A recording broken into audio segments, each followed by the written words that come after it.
Сабаби боздошти журналистон чист? Шарҳи прокуратураи генералӣ. Прокуратураи генералии Тоҷикистон сабаби боздошт шудани ду журналисти тоҷик Завқибек Саидаминӣ ва Абдусаттор Пирмуҳаммадзодаро шарҳ дод. Ба гуфти ин ниҳод, Завқибек Саидаминӣ, рӯзноманигори боздоштшудаи тоҷик, барои ҳамкорӣ бо ҳизби дар Тоҷикистон мамнӯи Наҳзати Исломӣ ва гурӯҳи 24 созмони мамнӯъ дар Тоҷикистон ва Абдусаттор Пирмуҳаммадзода, рӯзноманигори боздоштшудаи дигари тоҷик, барои итоат накардан ба талаботи корманди полис гумонбар мешаванд.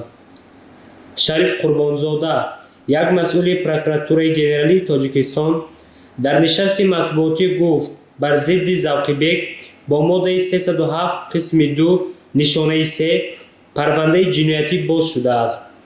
Ӯ гуфт, ки зимни санҷиш алоқаи Завқибек Саидаминӣ ба ҳизби дар Тоҷикистон мамнӯи Наҳзати Ислом ва гурӯҳи 24 созмони мамнӯъ дар Тоҷикистон муайян гардид. рӯзи 13 июли соли ҷорӣ аз ҷониби раёсати тафтишоти Вазорати корҳои дохилӣ нисбати Завқибек бо моддаи 307 қисми 2 нишонаи 3 парвандаи ҷиноятӣ оғоз гардида тафтишоти пешакӣ шурӯъ шудааст. дар мавриди айби ниҳоӣ тафтишоти минбаъда муайян хоҳад кард, илова кард Қурбонзода.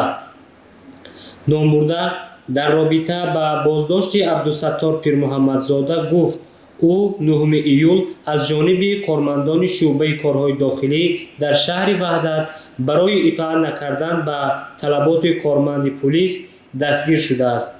Айни замон дар он ҷо қарор дорад.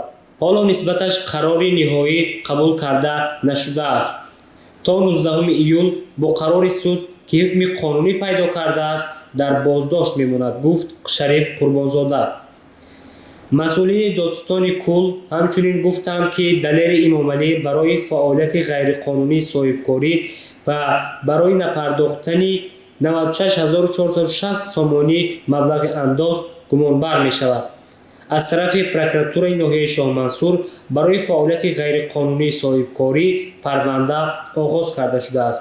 аз ин сабаб тафтишот айни ҳол идома дорад, гуфтанд аз додистони Кул.